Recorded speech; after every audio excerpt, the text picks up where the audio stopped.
வெள்ளங்குமரனின் புருவங்கள் உயர்ந்தன. அவனுள் அதிகரித்திருந்த குழப்பம் இப்பொழுது அவனது நெற்றியில் கோடுகளாக தெரிந்தன.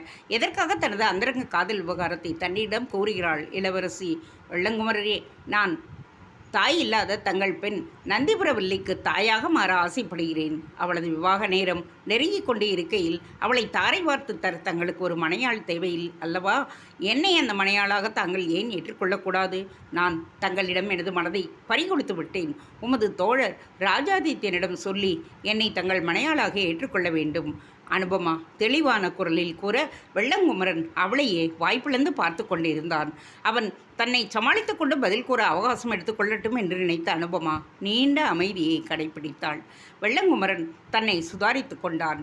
இளவரசி, தாங்களே குறிவிட்டீர்கள் என் மகள் விவாக சமயத்தை நெருங்கிக் கொண்டிருக்கிறாள் என்று. அப்படி இருக்க நான் எப்படி தற்போது விவாகம் செய்து கொள்ள முடியும்? 40 பிராயங்களை நான் கடந்து விட்டேன். தாங்களோ இப்பொழுதுதான் வாழ்க்கையின் இனிமை காணும் 18இல் காலடி எடுத்து வைத்திருக்கிறீர்கள். நம்முடைய ஒரு தலைமுறை வித்தியாசம் இருக்க என்னிடம் போய் எப்படி தங்கள் மனதை பறிகொடுத்தீர்கள்? தன் செவிகளையே நம்ப முடியாமல் கேட்டான் வெள்ளங்குமரன். சோழ நாட்டில் இது மாதிரி திருமணங்கள் நடைபெறுவது புதிதாய் என்ன? பழுவேட்டரையர் சென்ற சித்திரையில் கூட 18 பிராயங்களை எட்டி பிடித்திருக்கும் நங்கை ஒருத்தியை மனம் செய்து கொண்டிருக்கிறார். தங்களை விட மூத்தவர் அவர். மனைவியை இழந்தும் அவளை நேசிக்கும் தங்களுடைய நேர்மையைத்தான் நான் காதலிக்கின்றேன். எனவேதான் உங்களை என் மனம் நாடுகின்றது. அனுபமா கூறினாள். அந்த நேர்மையான காதலை மறந்து உங்களை மனம் செய்து கொள்ளச் சொல்லுகிறீர்கள். அதாவது நான் நேர்மையாக இருப்பதை நீங்கள் விரும்பவில்லை, அப்படித்தானே? வெள்ளங்குமரனின் குரல் சற்றே சினத்துடன் ஒலிக்க அரண்டு போய்விட்டாள் அனுபமா. ஐயோ, இறந்து போன தங்கள் மனைவியை நான் மறக்கச் சொல்லவில்லை. தங்கள் மகளுக்கு ஒரு சிறந்த தோழியாகவும் தாயாகவும் இருக்க வேண்டும் என்கின்ற ஆசையில்தான் நான் அவ்வாறு கூறினேன்.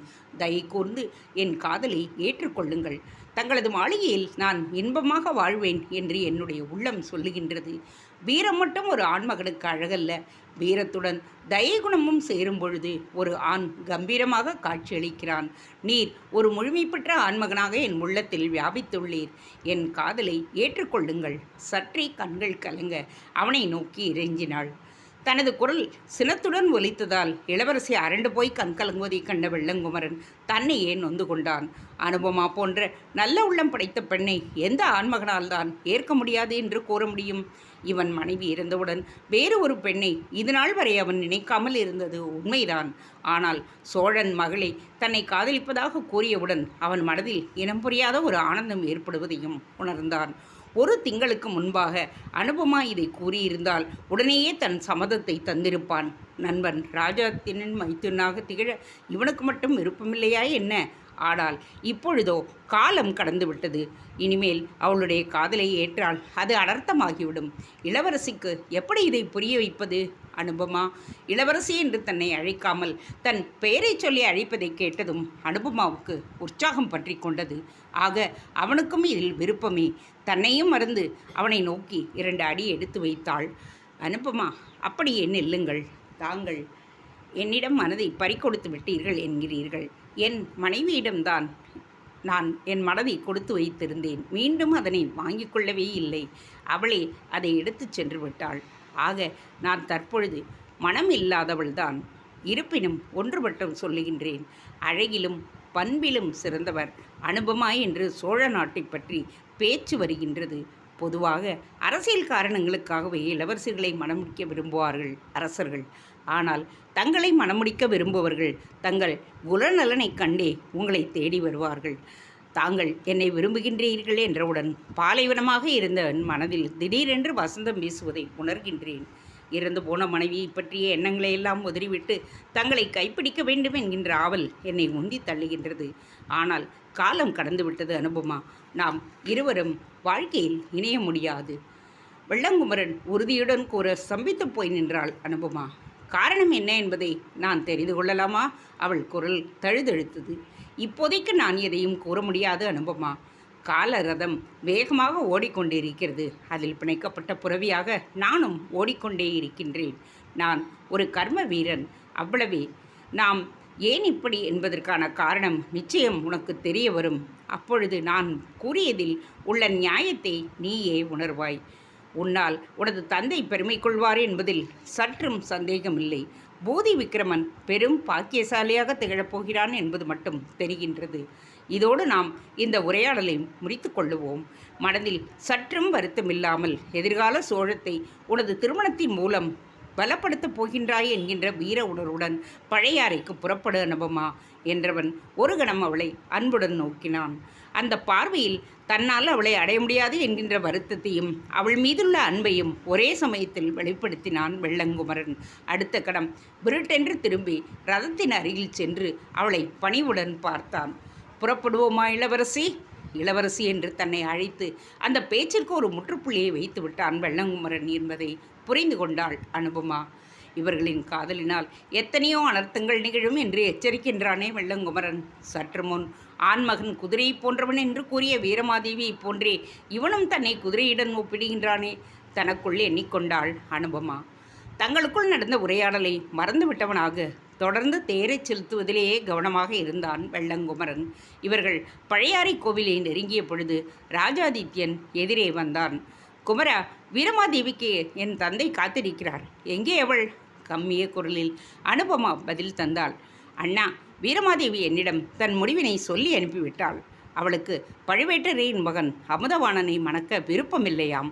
நம் தந்தையாரிடம் தெரிவிக்கும்படி என்னை அனுப்பியிருக்கிறாள். அவளுக்கும் திருமணத்தில் விருப்பமில்லையா? ராஜாதித்யன் வியந்தான். அவளுக்கும் விருப்பமில்லையா என்று கேட்கின்றாயே, வேறு யாருக்கு விருப்பமில்லை? அனுபமாவின் குரலில் ஆச்சரியம் தொனித்தது. யாருக்குமே விருப்பமில்லை. என்னை சாளுக்கிய இளவரசி குந்தவையை மனம் செய்து கொள்ளச் சொல்லுகிறார் தந்தை.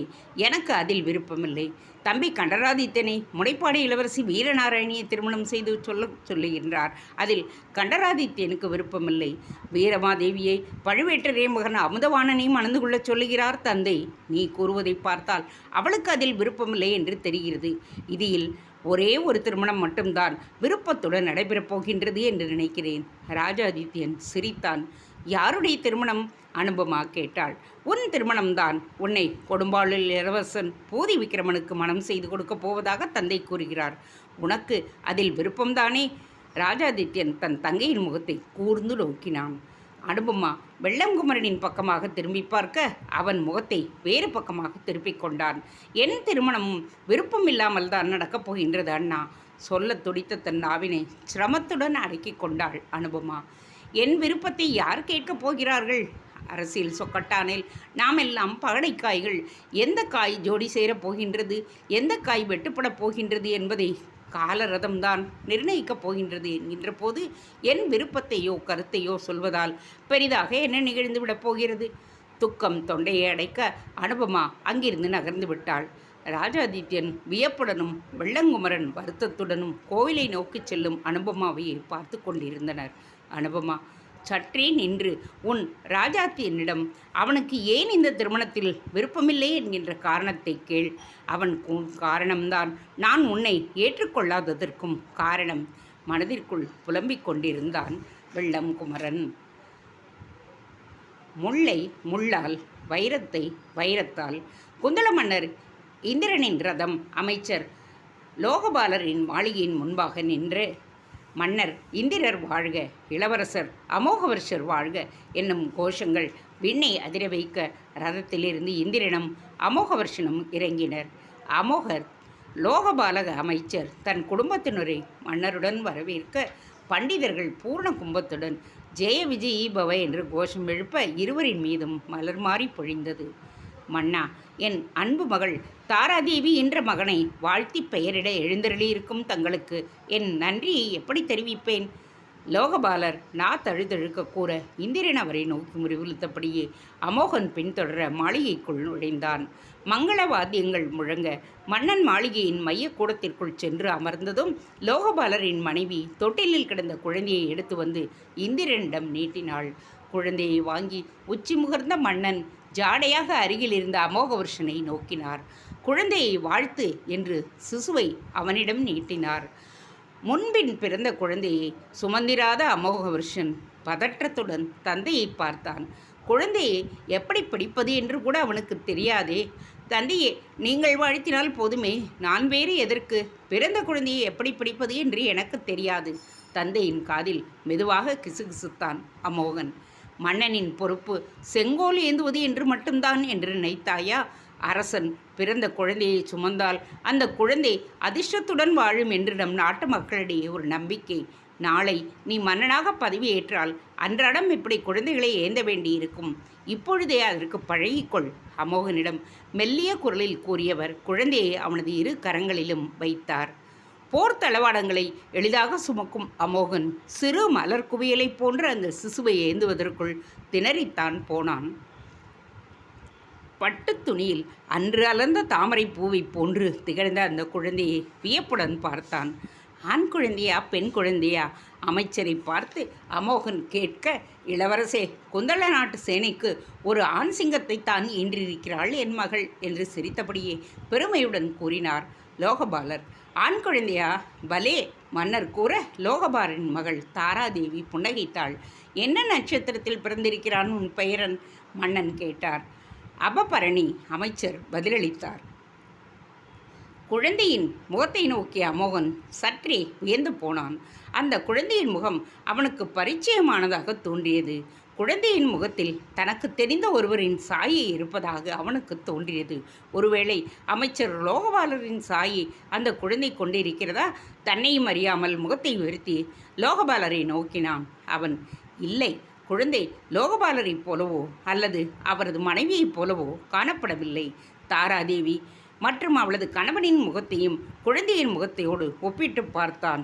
ஆனால் குழந்தை அவர்களின் சாயையும் கொண்டிருக்கவில்லை. ஒருவேளை அதன் தந்தை வகையினர் சாயை கொண்டிருக்கலாம். ஆனால் அவர்கள் யாரையும் அமோகன் முன்பின் பார்த்ததில்லையே. ஆனால் அந்த குழந்தையின் முகம் அவனுக்கு மிகவும் பரிச்சயமாக தோன்றியது என்பது மற்றும் உறுதியாக தெரிந்தது. மன்னவா, பெயரிட வேண்டிய முகூர்த்தம் நெருங்கிவிட்டியது. குழந்தைக்கு தாங்கள் தான் பெயரிட வேண்டும். அமைச்சர் லோகபாலர் கூற இந்திரன் அமோகனிடமிருந்து குழந்தையை மீண்டும் வாங்கி கொண்டான். தாராதேவி, உன் மனதில் ஏதாவது பெயரை தேர்வு செய்து வைத்துள்ளாயா? உன் மகனை எப்படி அழைக்க வேண்டும் என்று நீ முடிவு செய்திருக்கிறாய்? குழந்தைக்கு பெயரிட தாய்க்குத்தான் முதல் உரிமை. தாராதேவி சிரித்தபடியே மௌனம் சாதித்தாள். மன்னா, நீங்கள் என்ன பெயரிட்டாலும் அப்படியே நாங்கள் அழைப்போம், தாராதேவியின் கணவன் கூறினான். இல்லை, தாரா எதையோ கூற விரும்புகிறாள் என்று தோன்றுகின்றது. துணிவுடன் சொல் தாரா, நீ எப்படி சொல்லுகிறாயோ அப்படியே குழந்தைக்கு பெயரிட்டு விடலாம். தயக்கத்துடன் மன்னரை ஏறிட்டு நோக்கிய தாராதேவி மெல்லிய குரலில் கூறினாள். மன்னரே, எனக்கு ஒரு ஆசை. இந்திரன் புன்னகையுடன் அவளை நோக்கினார். சொல் தாரா. ஒரு கணம் தன் பெற்றோரையும் கணவனையும் நோக்கிய தாரா பிறகு 2 அடி முன்பாக வந்து நின்றாள். மன்னா, குழந்தைக்கு இளவரசரின் பெயரையே வைக்க வேண்டும் என்பது என் விண்ணப்பம். என் மகனும் அவரைப் போலவே வளர்ந்து புகழ் பெற வேண்டும் என்பது என் விருப்பம். தாரா கூறியதும் அமோகவர்ஷன் வியப்புடன் அவளை பார்த்தவன் தன் தந்தையை சங்கோஜத்துடன் நோக்கினான். இந்திரன் குரல் விட்டு சிரித்தபடியே அமோகனை பார்த்தான். பரவாயில்லையே, என் மகன் என்னை விட புகழ்பெற்று வந்து விடுவான் போலிருக்கிறதே என்றவன் தாராதேவியை வாஞ்சையுடன் பார்த்தார். உன் விருப்பப்படியே உன் குழந்தைக்கு அமோகவர்ஷன் என்றே பெயர் வைக்கின்றேன் என்றபடி குழந்தையின் செவியில் அமோகவர்ஷன் என்று 3 முறை உச்சரிப்பதற்காக தன் தலையை குனிய முற்பட்டான் இந்திரன். அரசே, சற்று பொறுங்கள். பதற்றத்துடன் தாராதேவி சொல்ல, இன்னும் என்ன என்பது போல் இந்திரன் அவளை வியப்புடன் நோக்கி தன் புருவங்களை நெறித்தான். தாங்கள் தவறாக புரிந்து கொண்டு விட்டீர்கள் அரசே. இளவரசர் என்று நான் சொன்னது இளைய இளவரசர் கோவிந்தர். அவரது பெயரைத்தான் நான் என் மகனுக்கு வைக்கச் சொன்னேன். தாராதேவி கூற அனைவருமே அதிர்ந்து போயினர். இந்திரனே இதனை எதிர்பார்க்கவில்லை. தன் மகனை சங்கடத்துடன் நோக்க அமோகன் தனக்குள் எழுந்த சினத்தை அடக்கியபடியே மௌனம் சாதித்தான். அமைச்சரே, உமது பெயரன் இனி கோவிந்தவர்மன் என்றே அழைக்கப்படுவார் என்று கூறிவிட்டு குழந்தையை அமைச்சரிடம் நீட்டினார். அரசே, விருந்து தயார். லோகபாலரின் மனைவி அழைக்க இந்திரன் தன் மகனை நோக்கினார். தந்தையே, எனக்கு வேறு பணிகள் உள்ளன. என்னால் விருந்துண்ண முடியாது. நீங்கள் விருந்தில் கலந்து கொள்ள என்றபடியே லோகபாலரிடம் விடை பெற்றும் கொள்ளாமல் அங்கிருந்து நடையை கட்டினான் அமோகவர்ஷன். வெளியே வந்ததும் தன் புரவியில் தாவி ஏறி அரண்மனைக்கு செல்லாமல் மற்போர் பயிற்சி கூடத்தை நோக்கி பயணித்தான். அவன் மனம் கொந்தளித்து கொண்டு இருந்தது. பட்டத்து இளவரசரான இவன் பெயரை வைக்காமல் இவனுக்கு முன்பாக கோவிந்தரின் பெயரையே தன் மகனுக்கு வைக்க சொல்ல தாராதேவிக்கு எவ்வளவு துணிச்சல் இருக்க வேண்டும்? இவனை அவமானப்படுத்துவதற்காகவே லோகபாலர் இவனையும் தன் பெயரினை பெயரிடும் வைபத்திற்கு அழைத்தாரா? அப்படி சிறப்பினை என்னை விட அவனை கொண்டிருக்கின்றான். பேரழகினைத் தவிர அவனிடம் என்ன உள்ளது? இவனது கால் தூசுக்கு சமானமாவானா கோவிந்தன்? அன்றும் இப்படித்தான். இவனது அரண்மனை சேடிகளே கோவிந்தனின் புகழை பாடிக்கொண்டிருந்தனர். அவர்களில் ஒருவன்